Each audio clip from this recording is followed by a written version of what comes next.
Tim saya kembali ke sini adalah suatu anugerah karena sejak bulan April dan sudah ditunggu-tunggu, tapi sudah 2 bulan pun saya belum menjawab karena Tuhan belum jawab. Jadi setelah saya pulang dari Australia, barusan Tuhan mengatakan layani. Saya tanya berapa hari Tuhan? 3 minggu. Waduh, kok lama sih Tuhan? Saya bilang. Sebab saya paling malas kalau lama-lama meninggalkan keluarga. Tapi karena cinta kepada Tuhan lebih daripada segala-galanya, kita harus ambil risiko, saudara. Saudara-saudara dalam Tuhan Yesus, kalau malam hari ini kita sudah mendengar kesaksian-kesaksian bagaimana cintanya Tuhan kepada kita, dan kita sudah menyanyi bahwa Allah kita adalah Allah yang perkasa, betul? Tapi kalau saudara menghadapi satu kenyataan bahwa saudara menghadapi musibah, masih bisa mengatakan puji Tuhan? Ini masalahnya. Tadi berbicara mengatakan puji Tuhan, saya melayani Tuhan, anak saya ditolong. Senang toh? Senang. Coba kita baca. Kalau saudara ngalami seperti istri Nabi ini bagaimana? Mari kita buka di dalam 2 Raja-Raja pasal 4.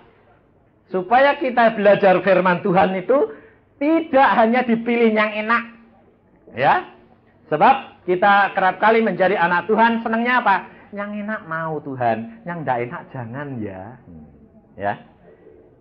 Firman Tuhan di dalam 2 Raja-Raja pasal yang keempat, ayat pertama sampai dengan ayat yang ke-7. Kita baca dari ayat yang pertama lebih dahulu. Salah seorang dari istri-istri para nabi mengadukan halnya kepada Elisa sambil berseru, hambamu, suamiku sudah mati, dan engkau ini tahu bahwa hambamu itu takut akan Tuhan. Tetapi sekarang penagih hutang sudah datang untuk mengambil kedua anakku menjadi budaknya. Nah, sekarang kalau kita dengar akan baca firman Tuhan ini, dia muridnya siapa? Elisa, murid nabi, termasuk golongan nabi enggak? Termasuk. Murid nabi ini termasuk golongan nabi. Sebab di sini dikatakan salah seorang dari istri para nabi. Oh. Jadi dia ini adalah istrinya seorang nabi yang dikepalai oleh Elisa. Dan di sini dia jelas mengatakan, hambamu, suamiku, sudah mati, dan engkau tahu bahwa hambamu itu takut akan Tuhan. Saudara-saudara dan saya ini, kalau sudah menjadi anak Tuhan, takut sama Tuhan enggak? Hah? Takut? Benar? Takut kalau apa? Hah? Kalau salah. Tapi kalau kamu senang, takut enggak? Yang kamu suka, biasanya tanya Tuhan enggak? Enggak toh? Tanya gini. Wong gini sembayangnya, Tuhan aku suka kok ya. Nah. Tapi nanti kalau akibatnya enggak enak, bagaimana? Loh kok gini Tuhan? Yang salah siapa? Tapi kalau saudara mengatakan, loh kok gini Tuhan, yang salah siapa? Kita sendiri tapi nyalain Tuhan. Ini loh saudara kenyataan. Kita selalu maunya apa? Yang menyenangkan hati kita. Tapi yang tidak menyenangkan, itu untuk orang lain ya Tuhan. Jangan saya. Saudara bisa bersaksi, kalau aku melayani Tuhan, pasti ditolong Tuhan. Pasti? Loh, sekarang tidak berani? Loh, ini orang Kristen apa? Jangan pelin-pelan loh. Saudara ini berani enggak? Kalau aku melakukan kehendak Tuhan, pasti tertolong. Pasti. Itu jaminan. Saudara tadi pernah menyanyi, Allahku adalah Allah yang perkasa. Tapi anaknya anak melempem, kalangan loyoan. Apa itu? Punya Tuhan, bapaknya perkasa kok anaknya loyo. Coba kalau saudara punya anak, saudara anakmu, bapaknya ini kaya raya, segala bisa, tapi anaknya selalu bilang, kalau mau apa, bilang sama temannya, aku enggak punya kok. Mau beli yang 1.000 rupiah aja, enggak punya duit. Bayangin, malu enggak ayahnya? Lah apa tindakan kita terhadap dunia ini apa enggak sama? Coba, siapa orang Kristen yang berani dikatakan, kalau ada orang, kamu si kaya, bilang, apa jawabannya? Anda enggak punya. Kalau dikatakan enggak punya, seneng toh? Enggak seneng. Coba datang tukang pajak. Nyonya mesti kaya. Apa jawabmu? Anda. Tapi kalau dia bilang, wah kelihatannya enggak punya apa-apa. Ya benar, betul kan? Kelihatannya sih merendahkan hati. Tapi sebetulnya apa? Karena punya motif yang lain, takut dirongrong. Ini kenyataan. Kalau bersaksi hanya perkara apa? Ditolong Tuhan, sembuh. Tapi kalau diberkati Tuhan, diem-diem, nanti tidak dimintai. Loh, kenyataan betul tidak? Kalau ada susah, semua saudara seiman diumumkan tidak, Fit? Persekutuan, tolong bantu doa ya. Saya kena musibah. Semua orang segera tahu semua. Tapi kalau dapat berkat, tahu enggak? Berani ngomong? Umumkan, saya dapat berkat kanitio. Berani? Enggak berani. Sebab apa? Nanti dimintai. Ini loh saudara. Di sini kita melihat bahwa hidup kita itu sebetulnya apa? Egois. Yang selalu kita perhatikan diri kita. Tetapi tidak kemuliaan Tuhan. Orang Kristen harusnya berani menghadapi segala kenyataan. Tidak usah takut. Karena kita punya Tuhan yang perkasa. Apapun boleh terjadi. Saya pada waktu pulang dari Australia, saudara-saudara seiman bingung semua. Bisa kemana? Ke Australia. Semua? Iya. Satu keluarga? Iya. Habis, wah, uang dari mana itu? Saya bilang, bapakku kaya di surga. Kok bisa tuh? Satu keluarga berangkat semua. Iya, berapa? 1 bulan. Pulang barusan 2 minggu, berangkat kali mana? Ke Holland. Aneh enggak? Ini dari mana uangnya? Loh, bapakmu punya langit bumi enggak, Mas Perak? Iya. Nah, kalau bapak mengatakan, anakmu sekolah ke Holland, ya sekolah. Saya enggak peduli. Saya pulang, saya tanya anak saya, kamu diterima enggak? Enggak. Saya sudah berdoa. Kalau Tuhan tidak berikan sekolah di Parayangan atau di Unpad, berarti saya harus keluar. Hah? Luar negeri? Ya. Oke, saya bilang. Kemana? Ke Australia saja, balik ke tempat tantemu. Kalau Tuhan boleh. Tuhan mengatakan, tidak. Kemana? Eropa. Eropa kemana Tuhan? Holland. Belajar bahasa Belanda saja. Kenny. Apalagi belum pernah les. Sama sekali belum pernah. Ini bagaimana sih Tuhan? Apa tidak salah? Aku perintahkan. Wah, bingung saya. Habis pulang. Uang sudah habis. Belum melayani. Belum pergi Tuhan. Saya ini belum pelayanan. Tuhan mengatakan, pelayanan tidak pelayanan itu bukan urusanmu. Aku yang perintah. Oh ya sudah, saya bilang. Berangkat. Lalu saya tanya ke travel. Saudara tahu. Travel bilang apa?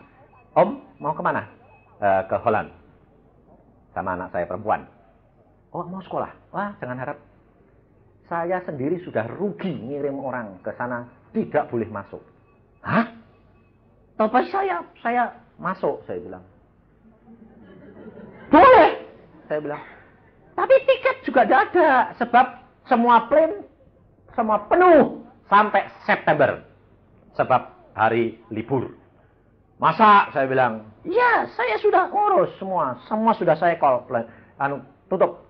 Saya mengatakan, saya tanggal 20 itu ada kebangunan rohani di Bandung. 21 saya berangkat. Oh, tidak ada tempat.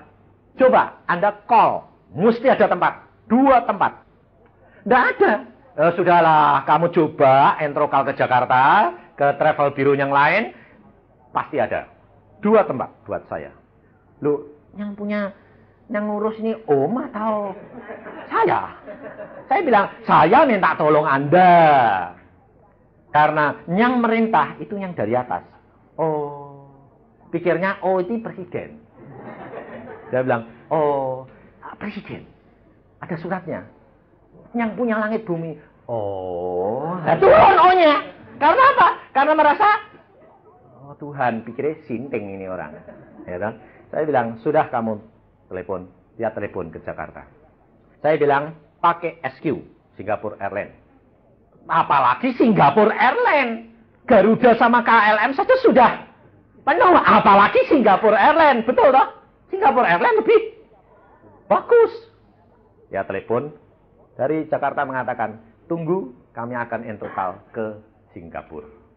Besok saya langsung dapat entrokal dari Jakarta, Travel Bureau SQ. Dia bilang apa? Pak, tolong diambil ada 2 tiket dari Singapura. Travel Bureau-nya sampai geleng-geleng kepala. Saya telepon, saya bilang, itu tiket saya sudah tiba di Jakarta, tolong ambil. Hah? Ada? Ada 2. Lalu travelnya ini mau nyatut. Harganya itu harusnya 1.160 US dollar. Itu harga KLM, harga Garuda, semua sama. Saya bilang, enggak, terlalu mahal. Loh, itu harga sudah paling murah kok Om. Enggak, terlalu mahal. Besok saya telepon lagi. Saudara tahu, 10 menit kemudian travel ini sudah telepon lagi. Apanya? Oh iya, betul. Enggak jadi 1.160. Berapa? 875. Dia bilang, saya belum pernah jual tiket murahnya kayak gitu. Dan sampai sekarang pun enggak pernah dapat itu. Saudara tahu. Saya bilang, itu harganya yang saya bayar. Saudara tahu. Dan dia mengatakan, Om pakai apa? Pakai visa apa? Turis. Nah, pakai turis lagi. Waktunya cuma sebulan loh, Om. Saya bilang, kalau yang di atasnya memerintah, segala perkara mesti jadi. Karena dia Allah yang kuasa. Saya berangkat, sampai di sana saudara tahu, saya sendiri tidak bisa bahasa Belanda. Anak saya tidak bisa. Tiba di sana, teman anak saya menjemput. Seorang anak mahasiswa, barusan 1 tahun yang lalu di sana. Kemudian kita pergi ke Delft. Saya bilang, Om, tidak usah khawatir. Ternyata Tuhan itu sudah sediakan segala-galanya. Allah kita adalah Allah yang kuasa dan perkasa dan yang punya semua kuahnya. Kita tidak usah takut menghadapi segala perkara. Dan pada waktu saya tiba di sana, dia mengatakan, kita tidur di flat, Om. Semua anak-anak persekutuan sudah tiba di sana 1 tahun yang lalu. Tuhan sudah siapkan semua. Saya tidur di sana, kemudian besok saya mengatakan, oke, kita berangkat ke sekolahan, bagaimana? Tidak usah khawatir, Om. Saudara tahu, saya datang ke sekolah Jagdat, di sana saya tanya, anak saya mau sekolah. Oke, mau sekolah apa? Teknik. Bagian apa? Arsitektur. Oke. 1 sen saja tidak bayar. Langsung dia mengatakan, oke, anakmu harus les bahasa Belanda, matematika, dan fisika. Dan guru kita sudah sediakan. Dan perumahan kita minta, hanya Anda harus ke polisi untuk minta izin visa student. Semuanya sudah diatur rapi oleh Tuhan. Saya datang ke polisi mengatakan apa? Perlu sponsor. Sponsor apa? Saya bilang. Harus ada warga negara yang nanggung anakmu. Dan penghasilannya cukup. Lalu salah satu tante daripada anak mahasiswa salah satu ini mengatakan gini, oh Om jangan takut, Om saya nanti saya suruh jadi sponsor. Nah, saya pikir seneng toh. Oke, saya bilang. Waktu ditelepon, tantenya antusias. Oh iya, mau. Saya tahu. Oh Yusa, hamba Tuhan. Oh iya, mau. Tapi ternyata dia belum ngomong sama suami. Ini kerap kali gitu loh. Ibu-ibu ini kan gitu. Kalau sudah tahu, oh iya. Sudah janji dulu, belum ngomong suami. Ini juga terjadi begitu. Setelah ngomong suami, suaminya mulai, kamu kenal? Enggak. Kok berani nanggung? Apalagi itu bekas dokter gigi jadi hamba Tuhan. Nyekolahin di Nederland. Biayanya sanggup tak dia? Tetapi apa yang dikatakan, apa yang diragukan, Allah tahu enggak? Tahu. Saudara tahu, malam itu Tuhan bicara sama saya. Yusa, mengapa engkau mendahului aku? Saya bilang, loh Tuhan, mendahului dalam bidang apa?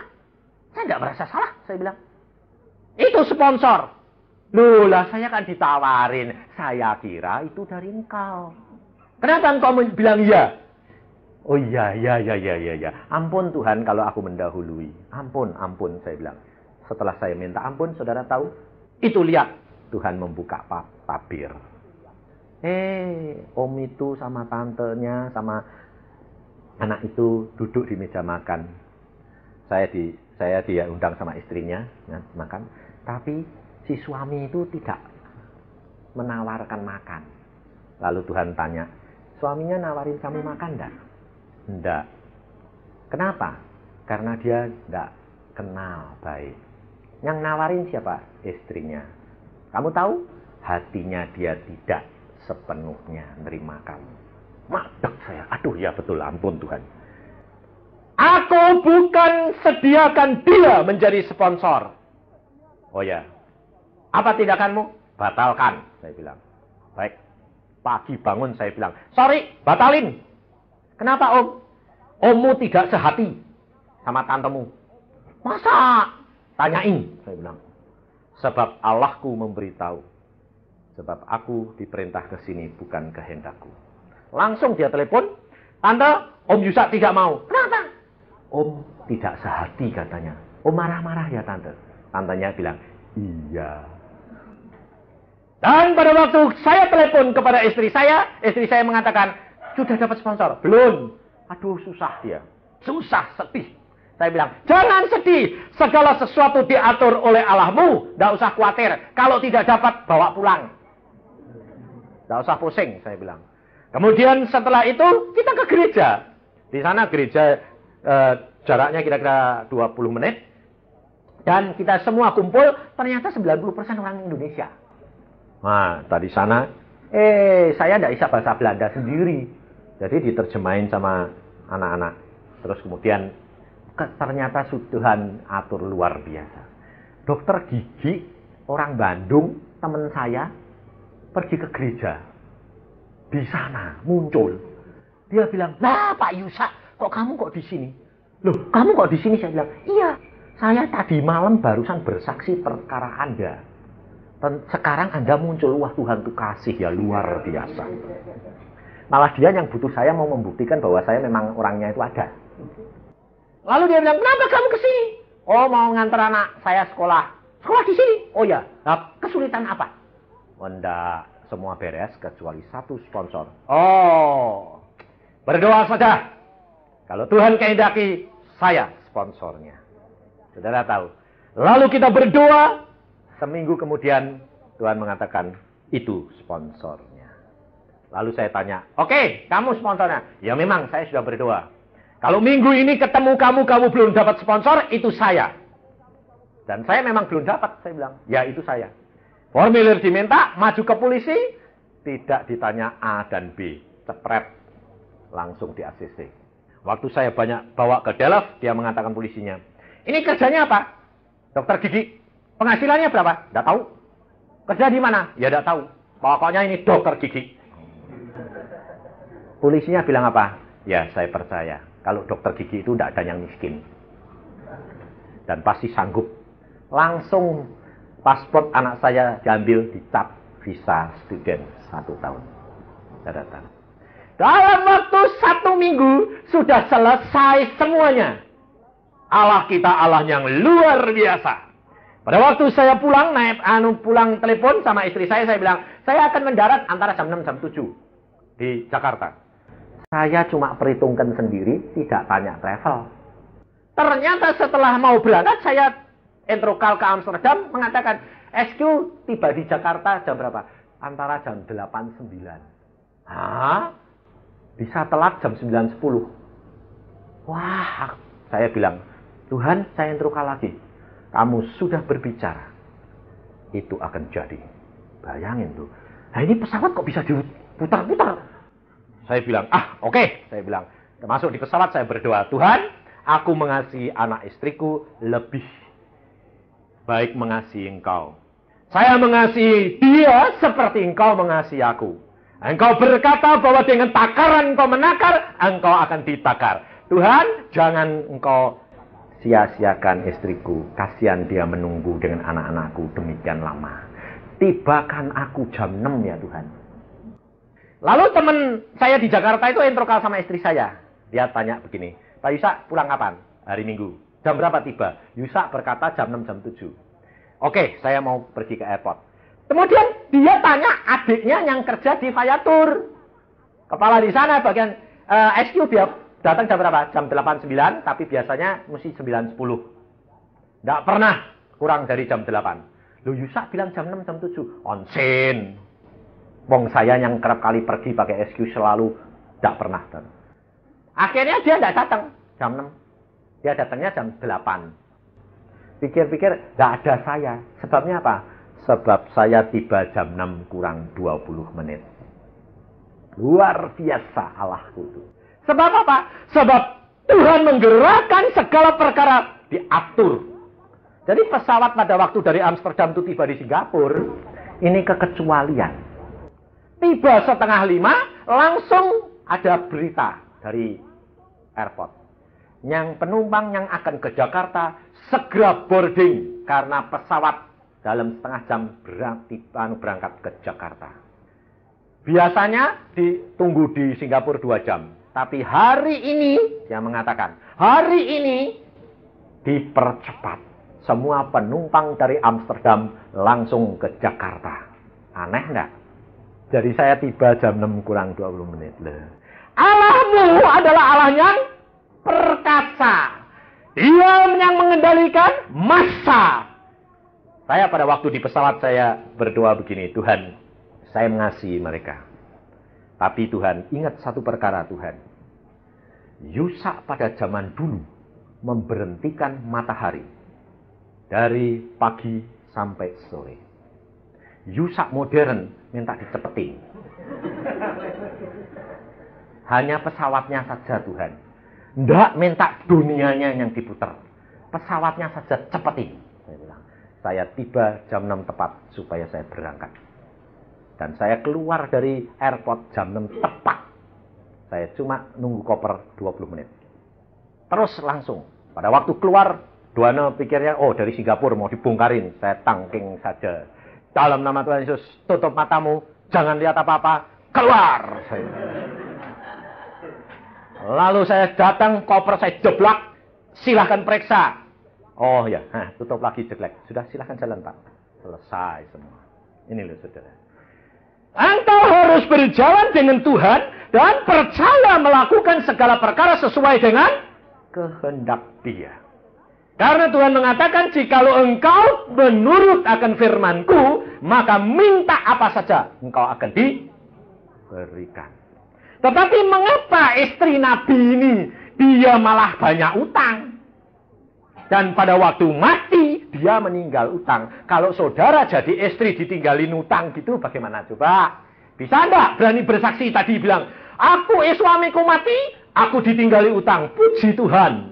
Karena aku tahu bahwa pasti dia menolong aku. Berani? Enggak berani toh? Paling-paling ngomongnya apa? Persis seperti istri Nabi ini. Bilang sama Elisa. Pimpinan daripada Nabi. Engkau tahu bahwa suamiku takut akan Tuhan. Tetapi sekarang orang-orang nagein utang. Anakku mau dijadikan budak. Ini saudara. Saudara harus belajar akan firman Tuhan. Supaya kita menjadi anak-anak Tuhan yang perkasa.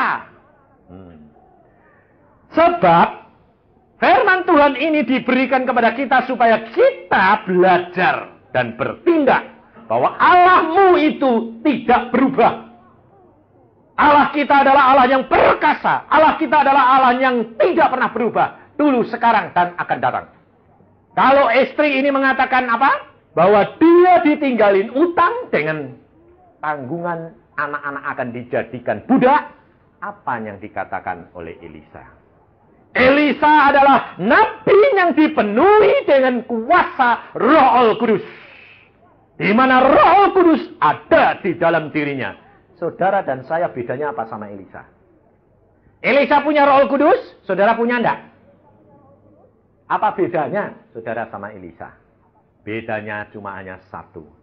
saudara kurang percaya, tapi Elisa penuh percaya. Ini saudara. Maka jikalau kita penuh percaya, maka kita dapat bertindak seperti Elisa. Karena kita tinggal lapor kepada Tuhan. Dan apa yang dikatakan Elisa? Jawab Elisa kepadanya, apakah yang dapat ku perbuat bagimu? Beritahukanlah kepadaku apa-apa yang kau punya di rumah. Loh, dia cuma tanya apa? Apa yang aku dapat berbuat kepadamu? Apa yang kamu punya di rumah? Elisa tidak mengatakan, dalam nama Tuhan, engkau jadi ini. Tidak. Utangmu bebas. Gerakan hatinya orang yang utang bebas. Saudara kerap kali gitu dah. Kalau punya utang banyak, kalau punya problem, gerakin si Tuhan supaya di hatinya lumer, tidak bayar. Tuhan tidak pernah mau gitu. Tapi Tuhan mengatakan, engkau anak-anak raja, engkau anak-anak yang berkuasa, anak-anak Tuhan yang perkasa. Engkau harus mengatasi masalah-masalahmu dan mampu. Ini loh saudara. Tuhan akan menolong engkau melalui masalah itu, melalui prosedur manusia. Maka Elisa tanya, apa yang kamu punya?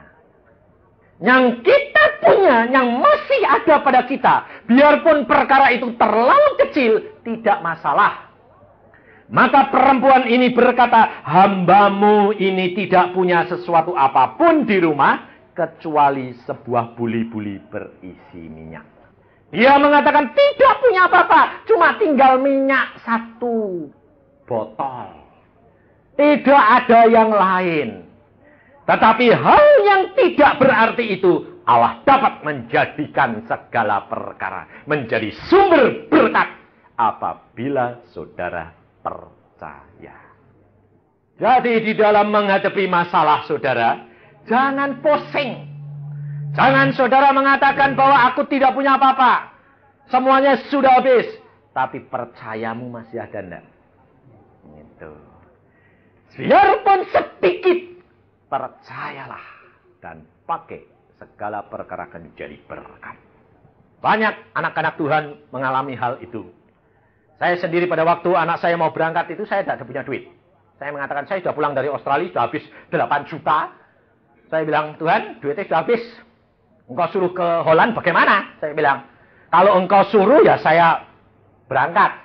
Kalau engkau udah kasih duit, JP anakku tak jual, wong itu JP dia. Nah, dia pergi ya jual, dia dibawa uangnya. Tuhan, terserah loh Tuhan. Tuhan, anak saya mengatakan begini, Pak, kalau pergi Holland sekolah jual jeep itu ya malu apa? Tuhan itu kan malu. Oh, tidak bisa nyekolahin jual jeep. Tuhan yang malu apa? Loh, kalau Tuhan maluan, Tuhan kirim. Saya bilang, saudara tahu? Tuhan kirim sekaligus 3 juta. Tiket 2 juta. Semua kumpul. Tidak masalah. Saya bilang, berangkat.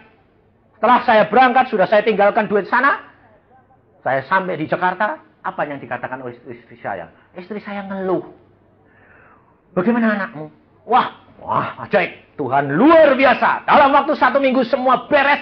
Dan sekolah pun dapat. Sudah sekolah. Saya bilang, wah, engkau ngalami enak ya. Tapi saya yang gepeng. Dia bilang, kenapa gepeng? Saya kena musibah terus. Berkat seret, macet. Lemari es putus. Mesin cuci putus. Mixerku pecah. Barangku pecah. Palang bocor, kamar bocor semua. Saya bilang, loh kenapa bisa begitu? Tidak tahu. Terus saya berdoa, Tuhan ini kenapa Tuhan? Tuhan bertanya kepada saya, tanyain. Yang rusak, yang ngalami musibah itu barangnya siapa? Oh iya, barangnya siapa yang rusak? Barangku semua. Barangnya anakmu ada yang rusak enggak? Enggak. Barang yang saya senang ada yang rusak enggak? Enggak, barangku. Oh, kalau gitu mesti kue sing gak beres ini. Mesti kan. Apa coba? Selama saya pergi apa yang kamu doakan? Dia bilang, ya saya cuma ngomong. Ngomong apa? Tuhan kok kan kuasa sih Tuhan. Kenapa sih anakku perempuan cuma 1 kok bawa ke Holland? Enggak punya family, enggak punya apa-apa. Enggak punya saudara di sana. Kan ya engkau kuasa sih Tuhan, kasih sekolah di sini kan lebih enak toh. Kok engkau ngatur kok sampai dibawa ke Holland? Oh, nanti kue gerutu. Sedikit. Pantesan macet semua. Ini loh saudara. Jangan gerutu di dalam segala perkara. Kalau engkau gerutu, itu menjadi sekat-sekat saluran berkat. Dan akhirnya iblis masuk. Dan iblis ngutus apa? Tikus yang diutus. Kurang ajar enggak? Kabel-kabel yang semua dicokoti tikus. Putus semuanya. Lalu pembantunya nyuci mixernya jatuh, gerodak pecah. Talangnya bocor semua. Saya bilang, terus malam itu saya ajak berdoa, minta ampun. Setelah minta ampun, dia sukacita. Saya bilang, beres. Pagi-pagi bangun, saya bilang, Tuhan, istriku sudah beres. Saya minta engkau berkati. Semua saluran sudah lancar. Dan engkau bereskan dalam 1 hari. Lalu saya telepon teman saya mengatakan, lemari es saya rusak, tolong kirim pegawai. Dia bilang apa? Oke, saya kirim lemari es yang lebih baru. Loh kok lebih baru? Saya bilang, punya saya bikin betul. Iya, sementara saya bikin betul, sudah kamu pakai saja yang ini, yang saya kirim baru lagi. Jadi lebih bagus. Dan hari itu semua beres. Saya barusan keluar, Tuhan, saya cari tukang talang di mana ini? Tolong dong Tuhan. Ada bel. Teret-teret. Ada apa? Pak, ada talang bocor, Pak. Oh iya, betul. Semua diatur rapi, saudara. Dan hari itu juga, istri saya bilang, duitmu sudah habis ya? Habis, saya bilang, ditinggalin anak. Nah, kita butuh ya? Butuh, nanti kan datang dewe. Barusan ngomong gitu, ada kiriman amplop 200.000. Datang, saudara. Istri saya bilang, kuahmu datang, berkatnya datang. Apa orang tahu? Tidak tahu toh. Nah, karena apa? Salurannya itu tidak tersumbat. Beres, saya bilang. Ngalir. Baru gitu, besoknya saya berangkat ke Jakarta. Saya berangkat ke Jakarta hanya melayani semalam. Sebab sudah terlanjur janji, saya khotbah di sana, selesai pulang saya. Istri saya bilang, bagaimana? Oh, Tuhan berkati, saya bilang. Ya, puji Tuhan. Wah, dia sudah imannya mulai tumbuh. Lalu dia, saya butuh duit. Kenapa? TV-nya jebol. Lah, TV-nya jebol. Saya cari tukang TV, tidak ada. Karena itu warnanya sudah, crown itu sudah, pabriknya katanya mau bangkrut. Lalu yang punya toko ini datang. Ini loh, tukarin saja. Kamu tambah gopek. Hah? Berapa? 500. Wah, saya bilang, Tuhan bagaimana ini? Istri saya bilang, kamu bawa berkat berapa dari Jakarta? Nah, hitung sana. Wah, dihitung. Oh, cukup. 650. Lah kok banyak? Anda tahu, orang ngalir sendiri kok, salah sendiri. Wong ngalir kok. Tapi saya lupa, saudara tahu. Bahwa mobil saya 2 ini nomor buesnya habis. Setelah dibayar, saya kaget. Loh, kok habis ke duitnya? Iya, tombol 500. Hah? Nah terus nanti piye? Kenapa? Kowe butuh apa? Mobilnya itu habis minggu lagi nomornya 2. Berapa? 300. Hah? Nanti kan Tuhan kirim. Wah, gentian dia yang kuat. Gentian saya yang deg-degan, dia yang kuat. 300 loh. Ya benar. 300 itu berapa? Urusan Tuhan, bukan urusan saya. Kan kamu yang ngajari. Sudah, mesti imani dong. Oh ya. Iman, puji Tuhan. Saudara tahu, baru kita ngomong gitu, saya sedang tanya, oke, urus ini nomor bus diperpanjang di 22. Oh ya, kira sampai. Oke, nanti selesai 3 hari kita bayar. Oke. 1 hari sebelum selesai, datang amplop. Klek, berapa? Setio. Sampai istri saya bilang, loh datang. Malah datangnya itu lipat-lipat kali ganda. Bayangin, dari orang yang tidak saya layani. Aneh enggak? Ini loh saudara. Kalau engkau hidup dengan Tuhan, enggak usah takut. Meskipun seolah-olah satu bayangan-bayangan itu datang demikian rupa, tetapi pada masanya Tuhan akan bertindak tepat. April yang lalu saya bicara sama si Samudi. Sebab kalau dia ngantar saya pakai mobil, Kalau nyetater itu tangannya ini masih masuk. Kamu ini masuk mana tanganmu? Gedek. Loh kok jawil ke pantat gimana-mana ini ah. Enggak, ini starternya ini mesti orang-orang kamu herek-herek. Ganti ya. Hah, ganti. Ya ganti mobil baru, minta dong be bapakmu. Ini bapaknya sudah berapa? Sudah sekitar 5 tahun. Ganti ya. Aku minta bapak. Oh ini Anda ini orang kedua loh. Ya sudah, kita minta. Nah, lalu kita berdoa. Pada waktu saya mau pulang, saya sama istri, Samudi sama istri berdoa. Tuhan berbicara. Tuhan akan berkati kamu sehingga orang lain akan bingung dan heran melihat berkat Tuhan dan kamu sendiri tidak bisa mengerti. Dan Allahmu itu Allah yang kuasa. Percaya. Setelah itu, sudah lupa saya. Saya cuma berdoa di sana. Tuhan, si Samudi itu minta mobil loh. Engkau sudah bilang ya loh. Kasih loh Tuhan. Sebab Samudi sudah ngomong. Nanti kalau kamu datang lagi, sudah pakai mobil baru ya. Nah, amin. Saya bilang, amin. Lalu saya tulis surat sama dia. Bahwa saya akan datang jadi Oktober. Karena Tuhan sudah jawab selama 3 minggu. Dia balesi surat. Doakan supaya kamu datang mobilnya sudah jadi. Mobil baru sesuai dengan doa kita. Janji Tuhan. Saudara tahu. Tetapi bagaimana caranya? Kita harus bertindak seperti yang ditulis di dalam firman Tuhan. Kalau kita bayangkan tomboknya berapa, saya tidak punya apa-apa. Dia selalu mengatakan apa pada saya, Samudi? Ya porsi saya sama porsi kamu lain. Loh, rugi aku meno. Sama! Aku meno. Ya tapi porsimu, gendongmu gede. Gendongku kecil. Loh. Sama, saya bilang. Nanti kalau kamu sudah sama, saya naik lagi. Saya lebih gede. Aku minum. Jadi kalau saya berkata begitu, dia mengatakan gini. Ya aku belum pernah ngalami kayak gitu. Sak gelondong cetio itu. Wah, udah ada. Ada. Baru dia berdoa.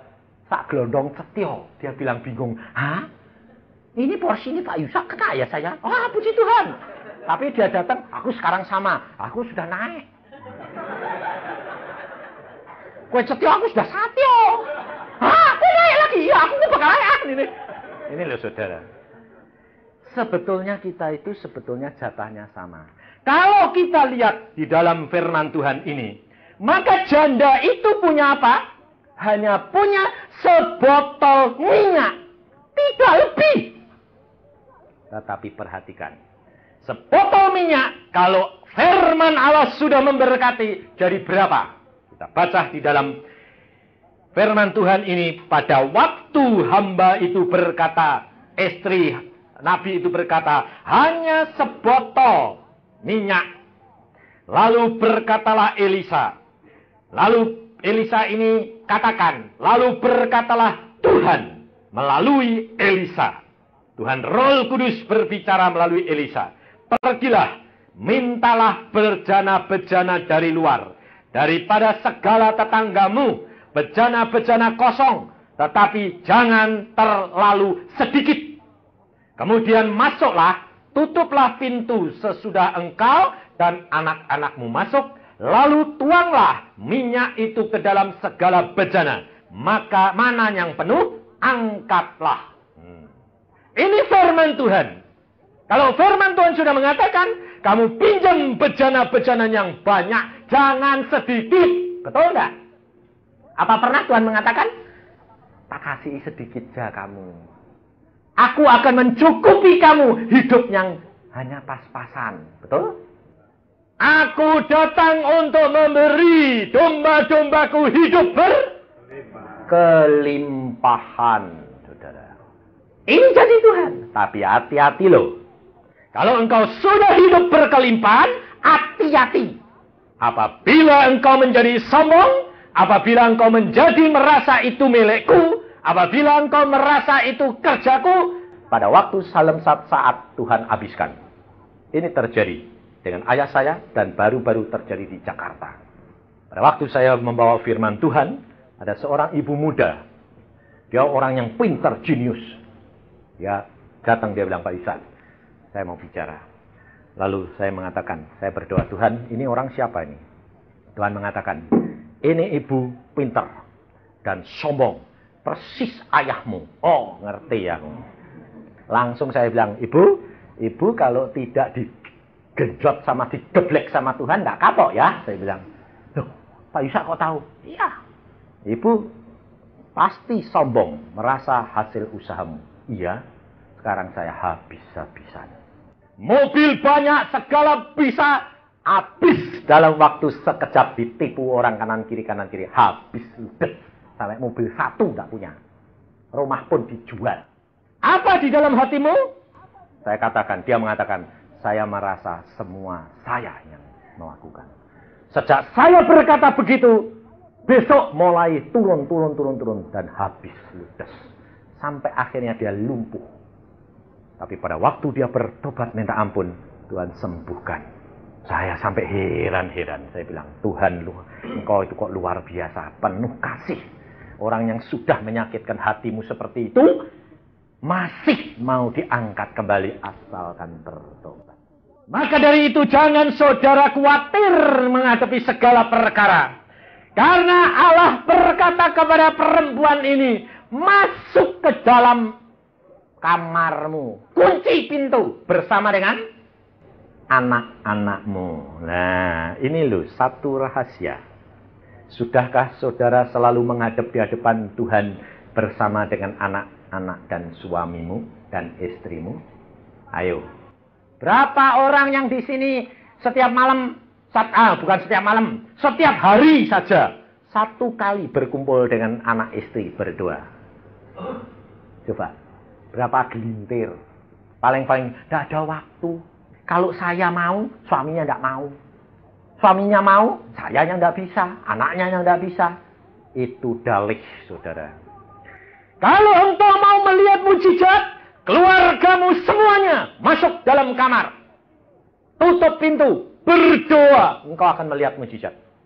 Dan itu terjadi karena firman Tuhan. Elisa mengatakan, kunci pintu, tutup pintumu, masuk bersama-sama dengan anak-anakmu. Kenapa? Karena suaminya sudah mati. Maka di situ dia mengatakan, tuang minyak itu. Maka minyak yang sebotol, bejana-bejana yang besar pun tidak muat. Apakah itu masuk akal? Tidak. Tetapi bertindak, ini yang penting. Seperti yang dialami oleh Samudi. Dia berdoa, dia bertindak. Lalu dia berdoa, Tuhan kirim, orang kirim 1 juta. Langsung apa? Bertindak. Pergi ke tempat dealer, ini duitku 1 juta. Titip dulu. Tapi saya mesti beli. Nah, itu tindakan, saudara. Bertindak bahwa biarpun kelihatan sedikit, tetapi Tuhan akan memenuhkan pada waktunya. Karena tidak akan selesai. Karena apa? Allahmu yang memulai, Allahmu yang akan menyelesaikan. Karena Allahmu itu Allah yang kasih.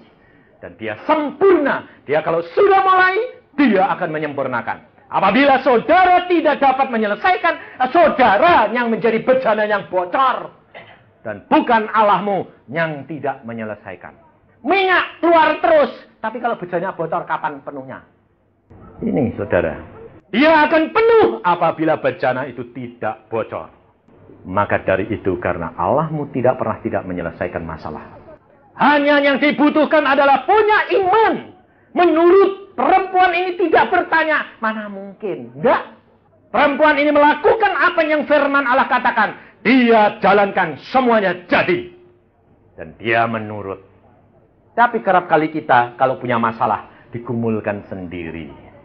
Bukan dengan istri, dengan anak-anak. Bukan dengan suami, dengan anak-anak. Sendiri-sendiri. Ini salah. Sehingga kita tidak pernah menyelesaikan masalah kita. Suami istri dikatakan satu tubuh. Berarti kalau suami sakit, istri sakit. Dan Tuhan pasti sudah berbicara. Hal ini saya alami sendiri dengan istri saya. Beberapa hari yang lalu istri saya mengatakan begini. Waduh, aku ini kok rasanya kok sudah tidak lama. Ayo, saudara-saudara kalau dengar gitu madeg enggak? Saya pada waktu pertama kali madeg sedikit. Dek. Loh, ada apa ini? Tapi terus langsung Tuhan berbicara dalam hati saya. Apa yang Tuhan katakan kemarin dulu? Oh iya. Saya sedang berdoa, untuk gigi istri saya. Saya bilang gini, Tuhan, gigi istriku ini sudah mulai repot ini. Saya sudah tidak jadi dokter gigi, dulu saya rawat semua. Sebabnya apa? Giginya tidak ada yang satu yang tidak tempelan. Sekarang sudah 5 tahun loh Tuhan, sudah mulai merotol-merotol ini. Waduh, bagaimana sih Tuhan? Saya bilang, saya sudah tidak jadi dokter gigi, tapi ini beresin dong Tuhan. Tuhan mengatakan, beresin saja gigi istrimu, dirawat, di crown, diapakan, nanti saya akan atur, dan masih kuat 5 tahun. Amin, saya bilang. Tuhan ngomong gitu, besoknya istri saya bilang apa? Aku ini kok rasanya ndak lama ya. Kenapa? Nggak tahu, rasanya itu sudah ndak. Ada suara mengatakan, kowe mau pulang ndak? Aku bilang, kok enak? Pulang, tugasmu belum selesai, kok pulang? Tuhan kemarin barusan ngomong, gigimu masih kuat 5 tahun, umurmu masih paling sedikit 5 tahun, tahu ndak? Lalu saudara tahu, dia kena serangan jantung. Aduh, dadaku kok sakitnya kayak gini, kayak ditusuk. Saya barusan baca di koran bahwa itu gejala jantung koroner. Wah, dia bilang, aduh, kalau sudah tusuk gitu, keringatnya keluar, biu, lemas. Saya bilang, gak usah takut. Memang kamu kena serangan jantung, tapi Tuhan kemarin sudah ngomong perkara gigimu 5 tahun. Kowe minimal paling enggak mesti 5 tahun. Sembuh, beres. Beres, gak usah khawatir. Kalau lemes tidur. Habis tidur pergi, jalan keluar, sebentar lagi kok makbiur, tidur lagi. Katakan, aku sudah sembuh, sedang diproses Tuhan. Dan 1 hari itu gejalanya tambah lama, tambah rapat. Kalau tambah rapat, artinya tambah sering, gejalanya tambah payah. Setan bilang, malah mau mati. Firman Tuhan berkata, sangat berharga kematian orang yang mengasihi Tuhan. Jadi kalau istriku mati berharga banyak. Harganya mesti lipat kali ganda. Tapi Tuhan sudah berkata kemarin, giginya masih kuat 5 tahun. Berarti dia masih paling sedikit 5 tahun. Tidak apa-apa. Saya bilang, sembuh. Percaya Allahmu kuasa dan firman Allahmu ya dan amin. Kalau dia sudah berfirman, mesti jadi. Oh ya, mesti sembuh ya. Sembuh. Saya berangkat sini, wis gak kumat toh? Enggak kumat. Beres. Enggak apa-apa. Beres, saudara. Besok bangun, sehat. Saya bilang, sehat. Percaya Allahmu berkuasa.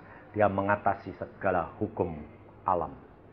Nah, tapi saya peringatkan saudara, jangan niru sebelum dapat rema. Sebab kalau saudara niru, imani. Iman yang diperjuangkan, yang bukan rema, itu berat. Tapi kalau Allah sudah berfirman, seperti Elisa mengatakan, masuk, tuangkan, maka akan jadi. Dan itu pasti jadi. Hanya yang menjadi masalah, lah Tuhan ngomong sama Pak Yusak kok tidak ngomong perkara jantung, kok ngomong perkara gigi. Betul lah? Tapi kenapa itu jadi rema? Saudara harus peka. Kata Tuhan Yesus seperti perempuan Kanaan itu. Tuhan Yesus tidak mengatakan anakmu sembuh. Tetapi Tuhan Yesus mengatakan apa? Karena imanmu. Hanya perempuan itu mengatakan, betul Tuhan, tetapi anjing pun mendapat remah-remah. Hanya mengatakan itu. Lalu Tuhan mengatakan karena imanmu segala perkara itu jadi. Anakmu sembuh. Jadi saudara, yang penting adalah bagaimana bisa mengerti akan firman Tuhan. Bagaimana kita bisa mengerti bahwa itu rema daripada Tuhan. Itu yang penting. Dan itu hanya bisa dimengerti kalau kita mau belajar dengar-dengaran akan firman Tuhan. Belajar duduk diam di bawah kaki Tuhan.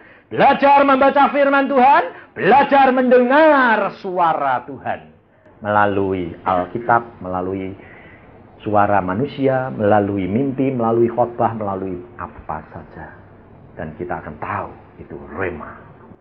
Karena apa yang dialami Sambudi juga begitu. Saya anggap itu rema. Saya imani karena apa? Saya dengar 2 hamba Tuhan mengatakan ganti mobil. Mesti ganti. Dan jadi dalam waktu 4 bulan. Segala perkara bagi Allah kita tidak ada yang mustahil. apabila saudara mau percaya. Maka firman Tuhan selanjutnya berkata, pergilah perempuan itu daripadanya, ditutupnyalah pintu sesudah ia dan anak-anaknya masuk. Dan anak-anaknya mendekatkan bejana-bejana kepadanya, sedang ia terus menuang. Ketika bejana-bejana itu sudah penuh, berkatalah perempuan itu kepada anaknya, dekatkanlah kepadaku sebuah bejana lagi. Tetapi jawabnya kepada ibunya, tidak ada lagi bejana. Lalu berhentilah minyak itu mengalir. Kemudian pergilah perempuan itu, memberitahukannya kepada abdi Allah, dan orang ini berkata, pergilah, jualah minyak itu, bayarlah hutangmu, dan hiduplah dari lebihnya engkau serta anak-anakmu. Nah, perempuan ini tidak menganalisa, mana mungkin hal itu bisa terjadi. Kalau saudara pikirkan, saudara akan menjadi bimbang. Belajar percaya dengan sonder memikirkan, tetapi belajar percaya dengan hikmat yang daripada Allah. Kalau engkau sudah menerima firman itu dan engkau sejahtera, imani, mesti jadi. Jangan mulai pikir-pikir, mana mungkin. Tapi kalau engkau belum sejahtera, gumulkan terus sampai kamu mendapat rema. Dan kalau sudah Tuhan aminkan, bertindak sesuai dengan apa yang Tuhan perintahkan dan dorong engkau bertindak. Maka segala perkara itu mesti jadi. Ada dua pelajaran di sini yang Tuhan ajarkan kepada kita.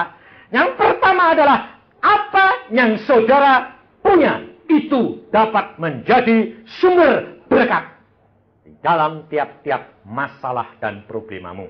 Yang kedua, buat hamba-hamba Tuhan, saudara mungkin mengatakan, aku tidak punya apa-apa. Aku cuma hamba Tuhan yang kecil. Punya buli-buli yang cuma berisi minyak saja. Tak usah khawatir. Saudara akan dapat memenuhkan bejana-bejana yang datang. Bejana besarnya seperti tangki apapun. Dengan diisi dengan botol minyak bisa penuh. Tergantung yang datang membawa seberapa besar bejana itu. Karena yang mengisi firman Allah.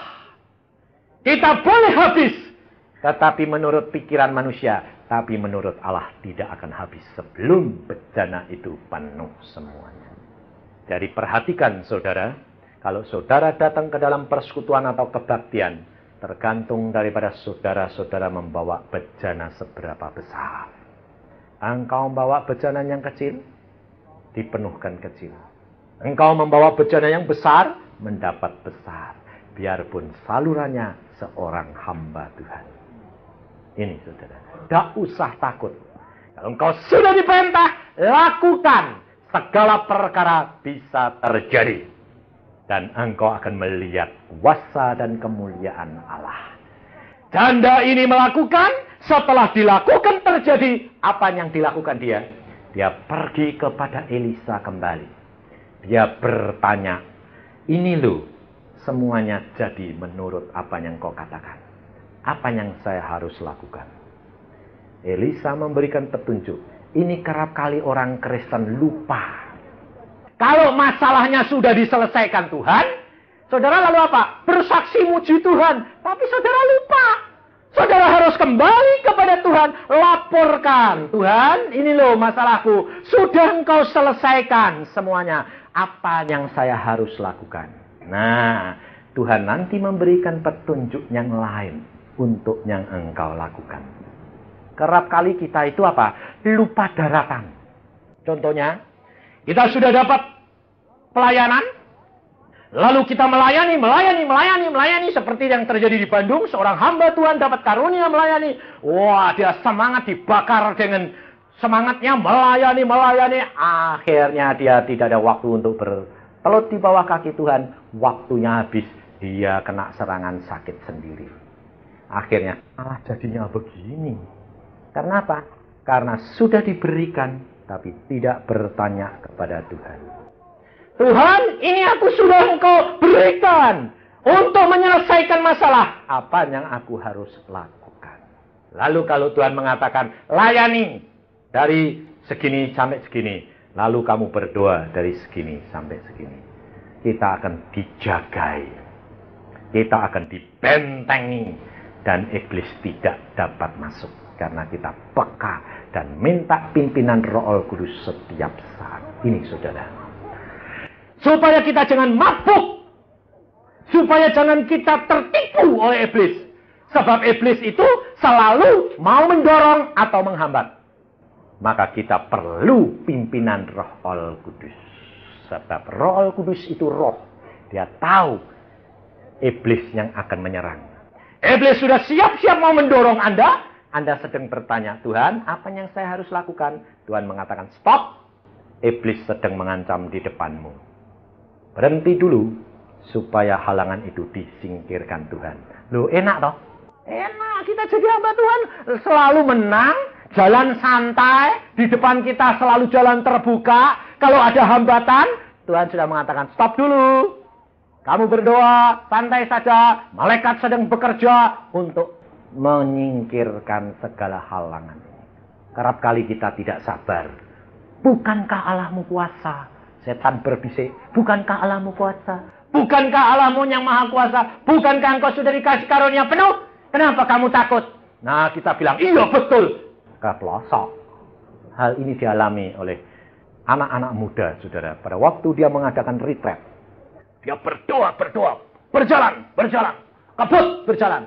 Satu saat Tuhan mengatakan, stop, semua kegiatan diam. Sekarang bertelut dalam minggu ini. Jangan bergerak, bertindak. Kenapa Tuhan? Waktunya malah dekat, kok malah tidak boleh bertindak? Engkau tidak tahu, salah satu dikasih penglihatan. Iblis sedang memasang ranjau-ranjau di depanmu. Kalau engkau terus, engkau akan kena ledakan dan kamu menderita. Diam, supaya malaikatku akan membersihkan ranjau itu lebih dahulu. Seminggu dibereskan, sekarang ngebut. Maka Tuhanmu akan menyertai semua semus dan semuanya beres. Ini loh saudara. Belajar bergantung kepada penolongmu. Roh Kudus, maka engkau akan disertai sampai kepada akhirnya. Amin. Mari kita berdoa.